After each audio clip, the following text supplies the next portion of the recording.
Hello everyone, it's Anna with Social Element, and today I have an honor to interview an educator and a true pioneer in home watch industry, Diane Pisani. Thank you. Diane is an advocate of the real professionalism and integrity. Absolutely. And I want to talk today with you about your entrepreneurial journey. Let's dig in. Yeah, let's dig in. Well, first of all, one of the fun things with you and me is we both have a Polish background, and I'll bring that up because my grade school that I went to was St. Stanislaus. Try to be in first grade and spell a school like that. It's like, oh my gosh, how could they do that to a kid? But no, just the regular stuff. What do I say? Grade school, high school, actually Catholic, grade school, public high school. That was interesting, but a conscious decision not to go to college. I knew that wasn't for me. So literally, I'm sometimes a girl without a plan because things just seem to find me. So my friend and I were at lunch one day. It's like, you going to college? Nope. You going to college? Nope. We should probably get a job. It's like, where should we work? Oh, let's go put in an application at the phone company. And we did, and we both got jobs there. And I was a residential service rep at Indiana Bell many, many, many years ago.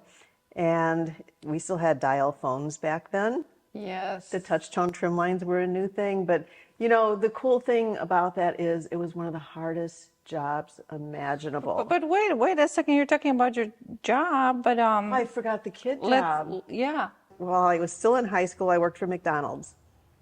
And I think a lot of people can relate to that. Yeah. So to this day, one of my claims to fame is I can still say, to all beef patties, special sauce, lettuce, cheese, pickles, onions on a sesame seed bun. You still remember. And I learned how to count change.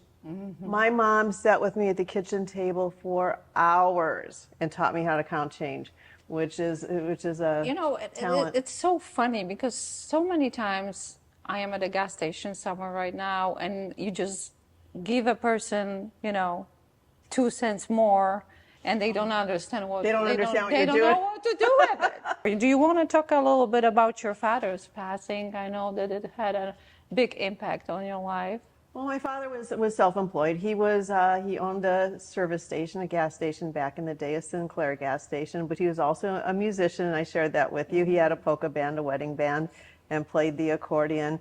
But yeah, I was only 19 when my father passed away. And that was like disco time. And I was 19 years old, and it's like there has to be a heaven. So I know that he knows my hair got better. Because I had shoulder-length permed hair like everybody did in the 80s and 90s. Actually, I was still in the 70s, but it was not a good thing. So yes, I lost both my parents early. My mom got sick when we were very young kids, pretty young kids, and she passed away early too. Do you think that because of it you become quicker, more independent? No choice. No choice, right? No choice. No choice. Actually, my mom got sick when I was in like 5th or 6th grade. And she, in her 40s, was diagnosed with heart disease. And by the time she passed away, she had 3 open heart surgeries plus a pacemaker. So I grew up from a very early age knowing to always appreciate everything. And my mother never complained about a thing. She went through a lot of stuff. But that's where one of my favorite sayings comes from, because my mom always said, Diane, you just get up and you do whatever the day demands. So to this day, I use that as my mantra, whatever the day demands. And when you don't know, you just figure it out. I know you've done that in your life. You figure out whatever has to happen. But that's the big part of being an entrepreneur. Oh yeah, definitely. Definitely. Things don't come just to you. You just need to figure out how to make it happen. And that's what we do. We make it happen. Yes. We find the need and we make it happen. What about the cruise industry chapter of your life? Okay, so from McDonald's, I did not get to go to college, so I took the job at the telephone company. And I think that so many things in life happen because you think a terrible thing happened. So the office at the Annabelle closed. It was AT&T at that time. It's like, oh my gosh, had this great job for several years. I'm making a lot of money now. What do I do? And they gave us an option to either relocate, commute. I lived in northern Indiana, and they would commute like to downtown Chicago or Oak Brook. I didn't really want to do that. Or to take a termination package. And this would have been in like 1985, I think it was. And they gave us a great big book, like that big. And they said, well, we'll give you $5,000 to go to school. Here's a book. It's like, okay. Start looking through the book. It's like, oh, travel school costs $5,000. I think I'll go to travel school. But I was living large because travel school is in downtown Chicago. So in the Time Life building downtown, I'm still getting paid. I still have my benefits. I'm going to travel school. This is the coolest thing in the whole wide world. But those benefits run out eventually, so I didn't get my full pay for that long. So I get a job as a travel agent after going to school and everything, and it's like, they pay minimum wage. It's like, minimum wage? Are you kidding me? And I remember asking my boss, I said, well, I would like to take this class and do different things and learn more. She goes, well, Diane, you can do whatever you want, but you have to pay for it yourself, and I'm not going to pay you anymore. It's like, it's illegal to pay me less. So a year later, I opened up my own travel agency, and I realized that as a business owner, it's perfectly legal to get paid nothing. I guess next step, just always hungry for more. You know, I was a kid. I was in my 20s. I mean, I was 26. But some people are good with whatever job you give them, Oh, as yeah. long as they can check out at 8 hours later and go home, and they don't need anything more from life. Well, it's funny you said that, because when I was still working at the telephone company, one day work was over and everybody left, and my supervisor was there, and she goes, Diane, what are you doing? I said, well, I want to finish some stuff for tomorrow. She says, well, it's 5 o'clock. I said, well, that's okay. She goes, you're not getting paid. I said, well, that's okay too. She goes, you work for a union. So evidently that was not okay. So maybe I was a business owner in the making, because you just do whatever the day demands. Mm-hmm. The chapter with cruises. So I opened up my travel agency in 1986. At the age of 26, it was a cruise-only travel agency, which was very new back then, because even the cruise lines thought we were a bunch of housewives looking for something to do. But the cruise industry was very, very young. And even the cruise lines looked at us like, hobbyists. But cruise-only travel agencies became the biggest selling component in the entire cruise industry. Now, for points of reference, this was before the internet existed. It was before a lot of things. So as a travel consultant, as a cruise consultant, it was a very valuable job to have, a very, very personable job. One of the things back then is, people had cruise brochures, and they didn't know what it was on a ship or what a ship was like. So I had a huge VHS video library in my office, and folks would come and borrow the videos so they would know. And it was the best career imaginable. I went on a cruise, my first cruise in 1982, and then I decided to open up a travel agency, and it's like, well, I think I better go on another cruise. So I went on a 7-night cruise, and then when I got back 2 days later, opened up my cruise-only travel agency. Wow. So I was meant to be. Did that for 17 of the best years of my life. What was the biggest lesson as an entrepreneur? In that chapter? In that chapter. Well, when I started, it's like I didn't know if it was going to work out. I had no idea. And I remember people would ask me, Diane, how's that business of yours going? It's like, I'm building an empire. I wasn't building an empire. I was trying to stay awake because I didn't have any business. But a gentleman came in one time to check me out and see if I knew what I was talking about. And he said, well, Diane, do you ever do group cruises? It's like, sure. What do I know? I was doing everything. He said, well, I have some friends that want to travel together. He goes, do you ever go with your people on cruises? I said, sure, if the group gets big enough. So we got a good price, and I was promoting it and everything. Then he walked in one day, he goes, Diane, are you going on this cruise? And I looked, it's like, well, I guess I am. But we had to think of a name for the group, and we called it Winter Escape. Nancy, who worked with me at that time, she goes, Diane, let's just call it Winter Escape. And that was the first Winter Escape cruise. Thanks for letting me think about this. I haven't thought about this for a long time. But we would go every winter because it was really cold in Indiana in wintertime. Yeah. But we probably had 40 or 50 people on that first one. And then Winter Escape became an annual cruise. So people would come to my travel agency and they would book it because the price was good. But here's what happened. People who would have never met each other in a million years got to know each other because they were traveling together. Lifetime friendships existed. I'm still traveling with my friends, and this goes back to the 80s, and that's a big deal. But here's the best advice for traveling with friends. It's like you have to have rules, and basically the rules are something like, I do agree. yeah, you gotta have some kind of rules like do whatever you want. We don't care. It's like show up to dinner or don't show up to dinner. And if we don't see you for 2 or 3 days, we might look for you. But there was never, ever any pressure to go here or go there, not on that kind of a cruise. I think that's a great idea. But I would escort some business cruises too, and that was a little bit more stringent and stuff like that. So I guess another lesson, just say yes and then figure out how to make it happen. Oh, gosh, yeah. I mean, I was escorting a business group one time. There's probably 50 or 60 people there. And if there's anything that I learned is that I would always make sure that nobody felt left out. Mm-hmm. So maybe they all had friends and stuff. So because it was a business cruise, I had a little hospitality desk with my flip chart and everything. So I put on my flip chart. It's like, if you don't have plans, and we're going to be in Jamaica the next day, if you don't have plans in Jamaica, meet me here and we'll do something together. I figured I'd have 2 or 3 stragglers. 20 people showed up. Oh, wow. Do you think I had a plan? Zero plan. Got off the ship, talked to a cab driver, one of the cab drivers says, well, maybe we'll do the river rafting on those cool bamboo boats that go down the river. And he took us there. There was like nobody else there. And then when the Jamaican lady came on and she counted us, she goes, well, I have enough rafts for about 10 of you, but the rest of you are going to have to float down the river in an inner tube. And they just like looked at me and they did not all want to do that. Oh. Our driver was fabulous. He took some of them one place, some to another place. But at the end of the day, when everybody filled out their questionnaire after the cruise, that was our favorite tour. Wow, that's amazing. But no, I just make, on a whim. I just make stuff just up. Make stuff up, yeah. I did not put that in my promotional items back in the day. I guess it's because you care for people too. You're just not doing your job. You actually create an environment for them, a place where they can be happy. You care. You just care. Yeah, I guess I do. I mean, it was fabulous. Yeah, I guess Mama raised me right. Huh? Yeah, I think so.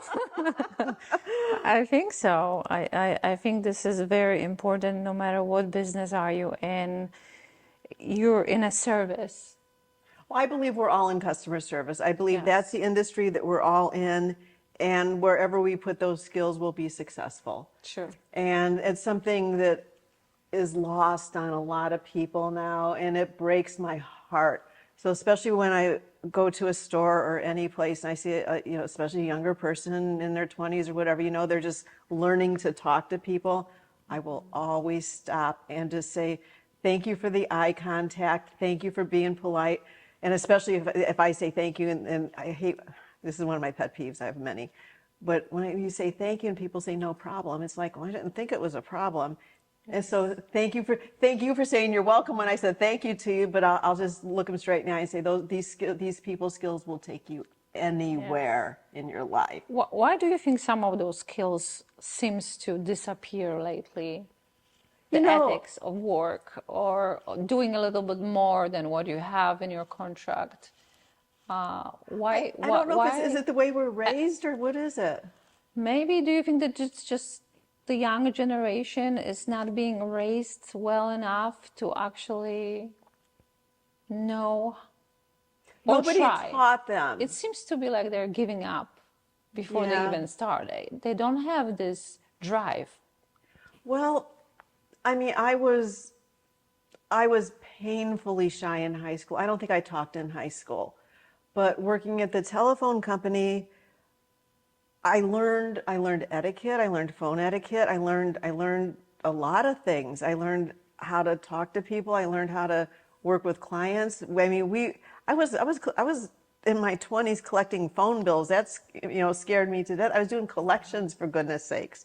I was doing sales and collections, but I don't think these things are natural. Like selling to me is not natural. But those of us that sell don't think we know we don't sell. I don't think I've ever sold a cruise in my entire life. but you don't come to a place called Cruises and More to buy a train ticket. I, on the other hand, have facilitated millions of dollars worth of vacation decisions. So it's learned. It's not natural. It's not natural for me at all. But I think as an entrepreneur, many times there are things that are unnatural or risky, or we just don't want to do them, or we feel like we won't be able to, and somehow we're just brave enough to keep going and forcing sometimes ourselves, right? You know what it turns out to be also sometimes is we're our worst critics. But once you start to see yourself through other people's eyes, and even when I was in travel school, we had a close-knit group of friends, and some of us are friends until this day. And I remember my girlfriend Glenda, she goes, Diane, you'll be a great travel professional because you're confident, you understand what you're doing. And I'm thinking, that is not who I see in the mirror. But I realize that other people see us differently. Yeah. Not always good, but when, yeah, that's the difference, isn't it? We're the worst critics of ourselves. Always. Always. You've known me for a long time. I am the worst critic of myself. I am exactly the same. And I think that's a part of being an entrepreneur too. That's why you're pushed to do more. It's always there because of it. Because you always think you're not good enough. You don't know enough. And so you keep on learning, right? It's lifelong learning. And in the cruise business too, it's like I didn't know if I was doing well in my travel agency. And the first time that I realized I accomplished something, I was reading my little travel agent magazine one day, because again, reminding you, it's before the internet existed, way before Facebook. It's like, oh, goodness gracious, Royal Caribbean Cruise Lines is delivering a free fax machine to their top 700 agencies. I thought, well, how nice for them. But then a couple days later, my fax machine arrived. It's like, how could I be in the top 700? I had no idea. Wow. But then the goal setting, urges started. And with a couple of my top cruise lines, I never got to number one. I had too small of a travel agency for number one. However, I would be in the top 5 in some cases. And that's amazing. This was in with the Chicago agencies too, that were much, much bigger than me. Wow, that's amazing. Much bigger than me. So can you tell me when the transition to Florida happened? So let's see, the travel industry changed a lot. I sold cruises for 17 years. I had been through the Gulf War. I had been through commission cuts, restructuring of prices, and September 11th. So travel stopped. The world stopped after September 11th. So I somehow had a clause in my retail lease that I could get out of it within 90 days. So I took the business home. But I mean, that week after September 11, I had maybe 5 or 6 people working with me at that point in time. I just had my morning meeting and we just looked at each other and cried. And they said, we know, Diane, you can't keep us. Nobody's traveling. But I took the agency home, and we, one of my gals, her name was Diane also. Yeah, when your name is Diane and you hire somebody named Diane, you have to change their name. So, because otherwise they would be privy to way too much stuff. So we changed her name to Dee. Just, that worked out. So that worked out great. But Dee came to work with me in my home. But within a year and a half, I got my passenger count back to within 5% of pre-September 11. But my revenue is down 35%. And that's because the cruise lines restructured. I mean, I worked in the cruise industry when it was itsy bitsy, and I was like printing money for some years because we had supply and demand. And then all of a sudden you got supply and all things changed, and it wasn't fun anymore. So I came to Florida in 2003. Yay, Florida. Yay, Florida. Fort Myers Punta Gorda is where we started, and then Fort Myers.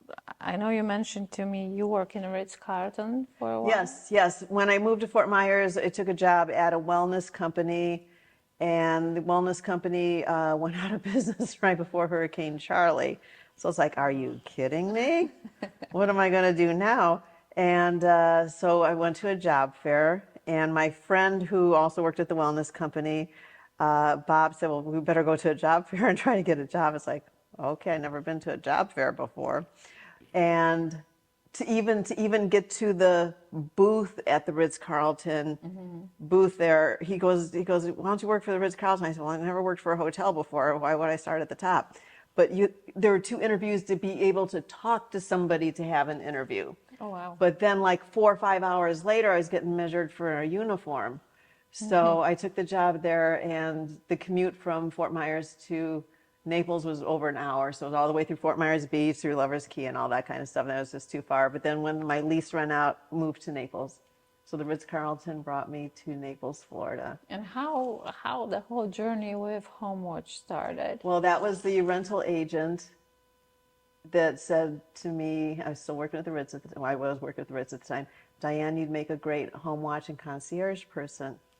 So I thought, you only had a concierge at a hotel, and what in the world is HomeWatch? And I didn't know, but Facebook had just like started then. So I looked it up, and there was a gentleman, Matt, who he looked like a nice guy when he took his professional picture in front of the fountain at the Ritz-Carlton in Tiburon. But I had contacted him, and he goes, as a matter of fact, I just, I'm hiring somebody, so let me talk to you. It was kind of like one of those, you had me at hello times.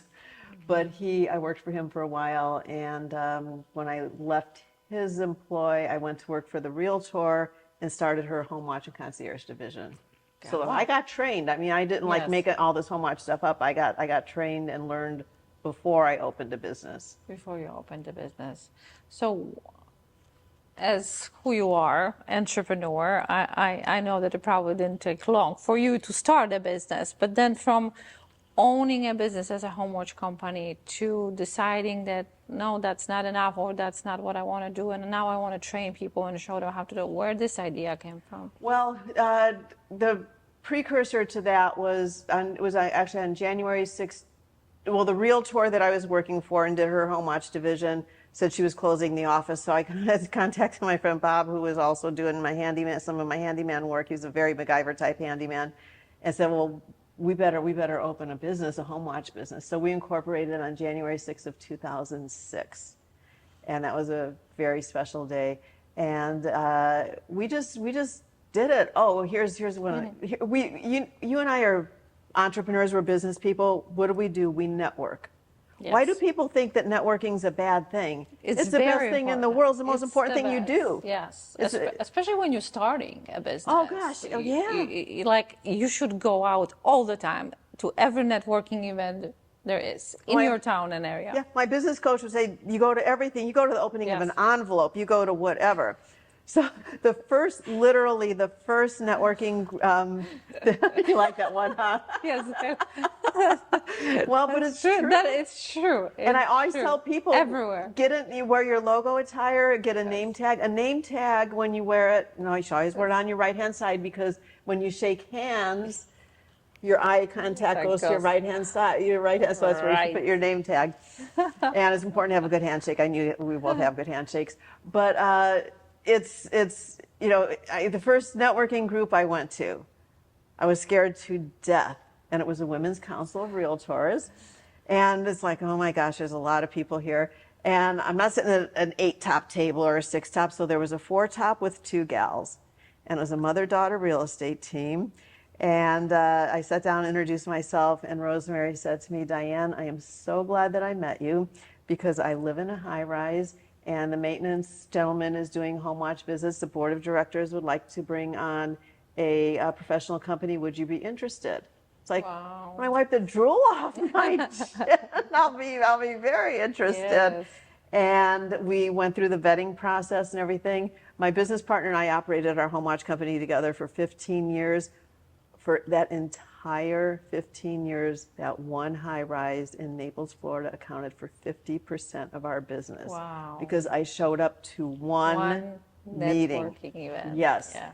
And so HomeWatch really found me, because I obviously didn't even know what it was. I met you when you had an office in Naples. An office and a training center. Wasn't that a cool place? Center. I loved it. It was really nice. I was very impressed what you accomplished when I met you, and came actually the first time to visit you at your office. I was like, wow.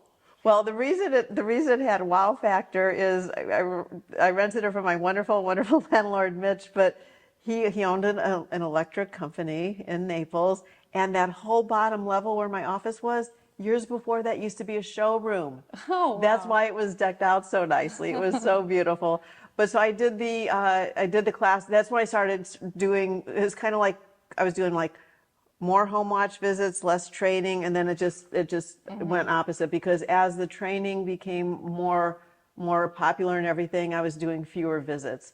So the classroom training was pretty darn awesome.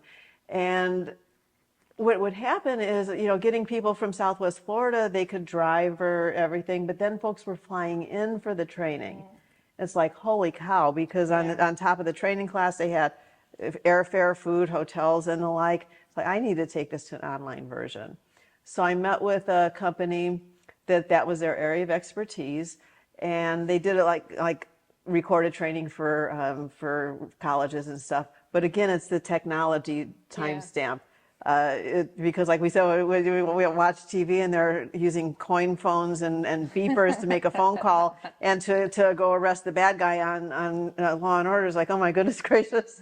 So the technology changes. So it wasn't that far. So I remember they quoted me, did a very wonderful presentation, fabulous company. But it was like $150,000 just to start. And all of my content would have been static. It's like, no, this is not quite right. So the timing was off. And then technology changes. So I tried a couple different platforms. None of those worked for me. And I found the right platform, and then timing was kind of good because COVID started. Oh, wow. Yeah. So once COVID happened, I had time to go ahead and get the online version going. So I hired a wonderful gentleman who did the technical parts for me on the e-learning platform so I could record the content. And the content on Home Watch Academy it was all taken from the classroom training, which was successful. So it took me about less than a year to get all that done. But we launched the Home Watch Academy, the first and currently only e-learning training in the home watch industry, and that launched in 2021. And so many people right now just love to do online training. You can do it in your own time, right? Absolutely. And there's something that I learned about, because I'm always learning something, but it's like we forget stuff. Yes. I mean, if today is Saturday and you went to church last Sunday, you don't remember what the pastor said. True. So I found something called the Ebbinghaus forgetting curve, and it kind of tells you how much you forget within a certain amount of time. And the classroom training was fabulous, and it was an intense 3 days. Those people, it was Thursday, Friday, Saturday. They would walk out of there just enthusiastic and full of knowledge on Saturday, but then Sunday the family stuff happens. Monday they go back to their other work. Within a week or two, you forget everything. So with the online training, it's designed very, very, very intentionally for the Home Watch Business Owner course to give you the foundation. And you can refer back to stuff. Yes. And I know not only that, but I know that you stay in touch with your students. Oh, goodness gracious, yes. You don't just leave them. Like, it's not only the training itself, but you are with them all the time. It's not just training, it's a career-long resource. They're stuck with me. and I am the Home Watch hotline. So the process is intentional, and it's by design. So the Home Watch Business Owner course is about 20 hours or so. It's less than 20 hours. And so many folks come to me because maybe they've already been doing Home Watch for a while, or they might have a warm market or something they've been thinking about. And so it'll get them out of the gate. You've got foundational stuff, which focuses very, very much on the exceptional home watch visit. We go over the nomenclature, the jargon, the talking points, all kinds of cool stuff, tools of the trade. And something that's really valuable to our students is the forms for their presentation packet are included. So all that comes to them in a Word document that they customize, your menu of services, your client profile, and the client and property services agreement. So they don't have to reinvent the wheel or go and pay $1,000 for an attorney who doesn't even understand what Home Watch is all about. And it's a full package. Oh, it's a business in a box. It truly is. But here's the important thing too, because we keep talking about education and knowledge, and the people who don't succeed don't stick with it, number one. But one of the things that happens in the world of home watch is people think they know it all. They think you get a certain level of smart and you think that's all you need to do. But the magic in what the Home Watch Academy has are the graduate resources. So that's a continuing ed. So the minute that you take the 20-hour course, believe me, there's like hundreds of hours of things you need to know.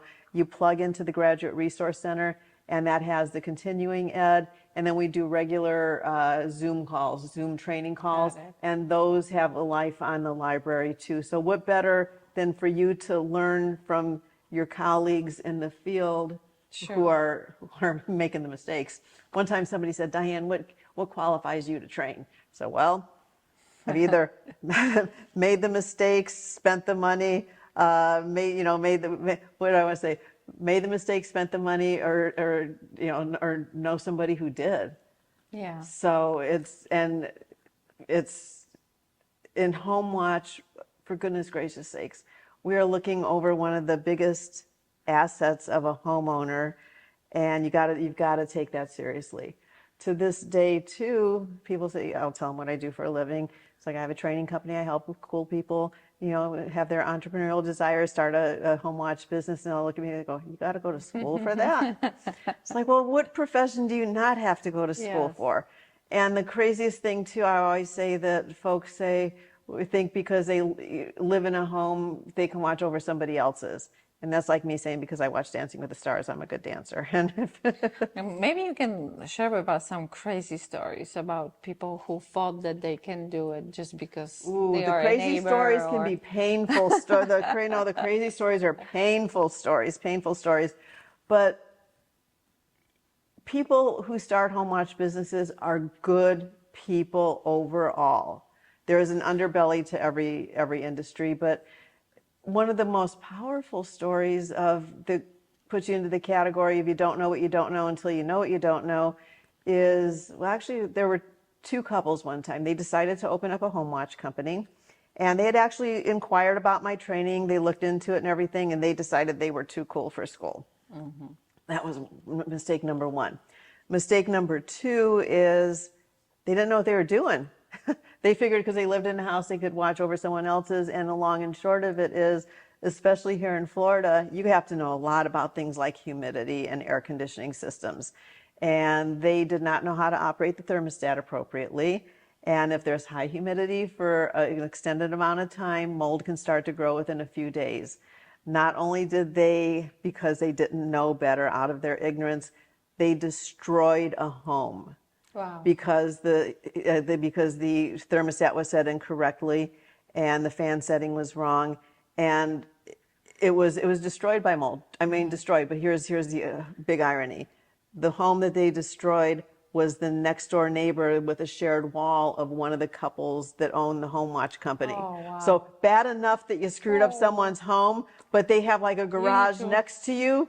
Oh, this is really bad. Yes. And if there's anything I know, it's like, number one, knock on wood here, you never want to be sued or anything, because when those lawyers do their discovery thing, they can find out everything.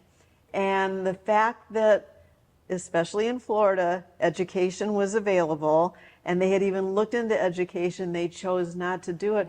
The homeowner won that lawsuit, and it was over $100,000. Wow. And I don't even think they were insured properly. That's a lot of money. So yeah, in the world of home watch, it's the coolest business imaginable, but you've got to take it seriously. And I get a tickle too when people on their website, they'll say, we'll watch your home as if it's our own. It's like, oh dear Lord, it's not your own. It's not your own. They have different equipment. They have, you don't watch it that. I have a few pet peeves. That's one of the big ones. Diane, you are definitely an innovator in home watch industry, and the work that you put in, it's flourished right now with all the people who finished your class and are successful in home watch industry because of you. I think I might be an accidental innovator because my business partner Bob and I, we needed a job. And that's how everything starts. But anybody who's an entrepreneur wants to fix something that's broken. And what was broken in the world of home watch is it was not even an industry back then, because back in the day it was the nice neighbor that was watching over homes. And then it went from the neighbor doing a favor to a hobby home watcher. And the hobby home watcher is the person who, tells everybody in the neighborhood, they might get their little cheap business card. Oh, I've got a home watch company. I'll watch your home. I'll do it for gift certificates or whatever. That's all good and fine, but they're not trained. They're usually not insured. They're not documenting visits or anything like that, and that's dangerous stuff. So I've seen in my innovation stages here, it go from a hobby, a neighbor doing a favor, to a hobby, to a profession. I didn't start calling it an industry until just a few years ago, when Forbes advisor named property watch as a top business. It's like, okay, now I can say industry, because I'm very, very conservative and realistic about it. But the thing that was lacking were any kinds of standards. Some of the, here's some ways to know that a home watcher doesn't know what they're doing. So if people are looking at websites, number one, if on their website they say that they'll make a once a month visit, they don't know what they're doing, because nobody with a brain in their head would make a once a month visit. If they put their prices on their website, I think that's a silly thing to do also, because we're not in a commodity business, we're in a specialized business. But I also get on my soapbox, imagine that, when they say they're licensed, insured, and bonded. There's no license in home watch. That's all there is to it. Yeah, because we're not state regulated, so we have to be self-regulated. And it's like, well, Diane, it's a business license. It's, well, here in Florida, it's a business tax receipt. And if you read the fine print, it says this is not a license or anything like that. But I know that the client's perception is our reality. And I don't like anything that's misleading. And the biggest challenge in my wonderful industry here is that it gets kind of confused between home watch, house sitting, property management, and home inspection, because we're not any of that, and we don't have categories on Facebook or Google or anything like that. But you got to be careful. There are ramifications to things. So I definitely am the first. There's some firsts in our industry, and there are I'm going to acknowledge there are three people in the home watch industry that really started things. So I started the home watch training in 2008 after a few years in the industry. Jack started the first home watch association, and Randy started the very first software. These are three true innovators. So I think you asked me what makes me best. Yes. Can't you tell? No. Yes, I can tell. We want the rest of the world we want to the rest find out. of the world to know. What makes me best at anything that I do, or what makes any of us best at anything we do, I think, is what comes from here. Yes. And the accountability. But what I have found that I can do with a lot of my new business owners is I love this industry so much, but I have so much belief in them that I believe in them before they believe in themselves. And that might be just because I work for my heart, or a little superpower or something like that. But that's the cool thing. To be somebody who has been self-employed since 1986, and to be entrepreneurially jazzed every day to this day, what more do I want? But I get to help people create not only businesses that pay them well, give them flexibility. I mean, what better than to have a business that lets you go to your kids' baseball games? Or what better to be somebody that retired and has, an opportunity, you might be retired, but you might have, another 10, 15, or 20 years in you. That's what that was my next question. Yeah. Who is this home watch for? As far as the business owners? Yeah. Who can do it? Well, when I first started, some of my early ads were baby boomers serving baby boomers, because that was the avatar. But then all of a sudden it's like, oh my gosh, I'm training people in their 50s, 40s, 30s, and 20s. I've got family businesses. I've got father-son businesses. I have mom, dad, and son or daughter businesses. I have young couples. It's a level of flexibility. But because we're not licensed and there's no standards, folks will do it on their own, and sometimes it's sad. Because I can look at their websites like, well, you guys look like pretty cool people. You put some big money into a website, and then if they're crazy enough to put their prices, and I look at their prices, it's like, are you kidding me? It's like I was charging double that in 2006. Wow. And there's when you are pricing things, when I'm training my folks now, I can take the consumer price index and know in 2006 that I was at like $40 a visit back then when other people were charging 10 and 15, but there's value in your service. And now, so based on, this is 2025 that we're recording, 2025 that we're recording this, the consumer price index at 40 back then is like $63, $64 right now. So if you're charging anything less than that, you can't operate your business. It's just a fact. True. I remember when we first started in Home Watch, I will fully admit here on camera that sometimes after a hot day of doing Home Watch visits, you go to the bar for a beer. And I went to the bar for a beer, and a fella came up because he saw my shirt, and he introduced himself. And he said, how many clients do you have? And I said, I think it was our first year, we got like 30 clients. And I said, how many do you have? And he said, 110. I said, do you have a business partner? He goes, no. And it's like, I might have been new, but I know that sounded like a lot. And he asked me, he goes, what do you charge? And I said, we started $40 per visit. He goes, you can't get that. And I said, what do you charge? He said, $20 a visit. So I was like, huh. So I paused for what I thought was the good amount of time. Then I said, guess I should buy you a beer. I really did that.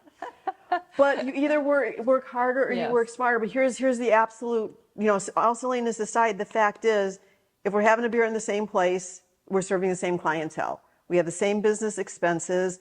He's half the price with more than twice as many clients. So he's hurrying through his business. He's not giving the attention to the homeowners. And that's just the way that goes. So to any of the folks out here that have home watch companies or are getting started, please don't undervalue yourself. And if you need a cheerleader, Diane, you're the go-to person. Can you mention to me the most influential people in your life? There's a lot. And anytime we mention anybody, I might talk about 2 or 3 or 4 people, you're leaving off like 100 people. But of course my mom, but she raised us right. I've got an older brother, younger sister. She just raised us right. And sometimes you don't know that. You've got children. They might not know until they're adults and look back and it's like, oh, that's why she was like that. There's always a reason for it. But because mom went through so many illnesses and things, I learned, number one, to cherish every day. I mean, when you lose your parents young, that's something that affects you. But I don't take a healthy day for granted. And she's the one who taught me, Diane, you do whatever the day demands. And even like when I had my travel agency and everything, I mean, I had a handful of employees. I had my policy manual. But I would tell them, that's how you make a decision. You just do whatever the day demands. And you got to share that with folks. So that is my guiding light. So back when I had the travel agency, I had, that's a kind of interesting thing. Do we have opportunities or do we make opportunities? Sometimes we make them, I guess. We make them. So I was from Northern Indiana. We think we're from Chicago when we live there because we're only about an hour out of the city. So my favorite radio station in the whole wide world was WLUP. And Jonathan Brandmeier was the greatest disc jockey. But Danny Bonaducci from the Partridge Family, of all things, had a radio show on the thing on WLUP. And he was interviewing somebody that was involved in like a sales company. It was a network marketing company, and they had all this nutritional supplements or something. So I thought, I've got a travel agency. People with companies do cruises for incentives and everything. Maybe I will try to do that. So I joined the company, which was a life changer for me in many ways. But I got healthier. I learned about network marketing. But it's like I wanted to do the travel. So I remember sending a letter to the fellow that was a prominent person there and introduced myself. I said, I can see the T-shirts now. My ship came in with your marketing group, and it's like, and the first cruise happened within a couple of years. I think we had maybe 200 or 300 people on that one. Wow! And then they were going to do a full ship charter. And what a full ship charter means in the cruise travel industry is that one company buys the entire ship. Oh, wow. So they decided which ship they wanted to do, and it was going to be a 3-night cruise. And I put myself into that mix, and I worked very, very hard to be able to quote for it. And then I got closer, and I got scared. So I called one of my sales reps, and it happened to be a sales rep that didn't even work for the cruise line that we were doing the charter on, but somebody I trusted implicitly. And I said, Bob, I got a 6-person travel agency here. We're talking about a cruise with over 1,800 people on a 3-night cruise. I said, I think my travel agency is too small for this. I'm going to refer it to an incentive company in Miami, and I'll just take the referral fee. And all he said to me was, Diane, it's just more of what you do every day.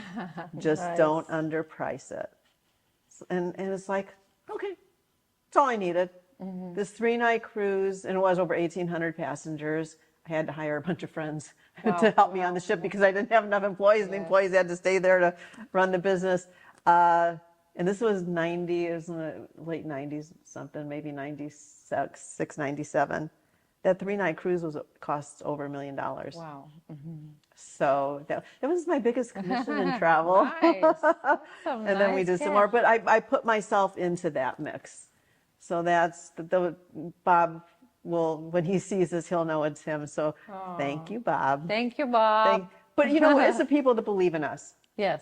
And I think somewhere in me, there's a book in me that just lets us honor the folks that believe in us, because I don't think they know, which is a sad thing. It's sometimes when you start any kind of business, that's the problem, lacking of people who believe in you. Oh, You absolutely. know, some family members who should be the one like always cheering for you. Sometimes they are not, and it's hard. The less, if you don't have those people around who are there for you, it's harder. It could be impossible for Could be some. impossible. Yeah. But they're there. Are you a little bit lonely in your journey in a way because of it? Yeah, entrepreneurship is Because sometimes lonely. nobody else believes in you. It's just you. There's nobody else that is like there for you, right? Didn't you feel that in the Yeah. early days? Oh yes. Oh yes. That's a whole nother interview, because that's a painful one. It is a painful one, but it happened to me all the time, and especially it was coming from a family members, which They're the you worst would. They are sometimes. the worst sometimes. Shame on them. Shame on that.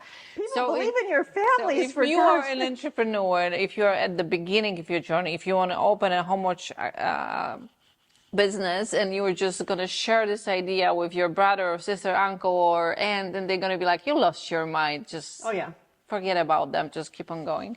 Most entrepreneurs, probably have lost their mind. No? Yes, that's true. or I think perceived so. as that. Yeah. I don't think we're quite right. Like at some point, to some degree, there's something. Well, You need to be a little crazy yeah. to be, and a little bit adventurous to find this courage to do things, especially sometimes when you don't know how to do them at the start. Oh, that could not be more valid. And truly, any of our stories are a journey in entrepreneurship.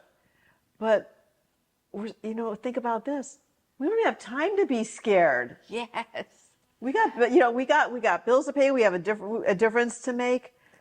And yeah, it can get lonely. But here is why you go to networking groups. It's why you continue your education inside and outside of your industry. It's recognizing things, and sometimes God sends the teacher when the student's ready. And Yeah. people enter your life. And one of the sayings that I learned from a mentor long ago too, it's like, success leaves clues. So look at and your mentors don't have to even be real people. It could be one of the speakers that you find on YouTube or whatever. But look at what successful people are doing, and then adapt that to your own persona and your own industry. Well, this whole interview is one big message with people be able to take a lot of notes from it on what to do and how to do it. But if there will be one more message for people from you today. Here's one of the things that I teach in the training when you're making decisions in business or life, whether you're getting prices for a remodeling or anything, is the rule of three. And the rule of three will serve you well in business and your personal life. Look at more than one option. And sometimes I forget my own rule of three, and sometimes it's led to bad decisions. But when you look at more than one option, you're going to either find a different perspective or get validation on what you're doing, or it could be something you didn't even think of. But be open to that. Recognize the wonderful opportunities that cross your path, and just stay longer. We do our networking groups, and it's like I had somebody say to me one time, "Well, Diane, I joined a networking group, it didn't work." I said, "How long were you a member? 3 months?" Yeah. It's like, no. You join a networking group, they might not trust you until you're in there for a year. Sure. But it matters. Just don't quit. Don't quit. Take failure out of your dictionary. Yes. Don't quit. Keep on working hard for what you believe is true. And try to find more people like Diane.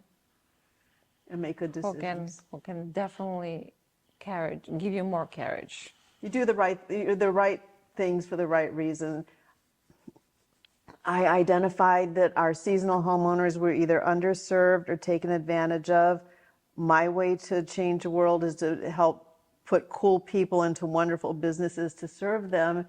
And when I make my business decisions with the homeowner in mind, I can't make a bad decision because I want these businesses to flourish, to help our homeowners. And because I have a risk management brain, I want to save you as a business owner from making an expensive boo-boo. So I say the main things in risk management are a solid education, for HomeWatch particularly, or probably for anything, but a solid foundational and continuing education, a great contract or service agreement, and insurance. The entire idea is to never need the insurance. Yes, true. And for that, you need education. Oh, education's everything. And resources. Diane Pisani, HomeWatch Academy, educator, innovator, an amazing, wonderful person. Thank you. Being interviewed by an amazing, wonderful person.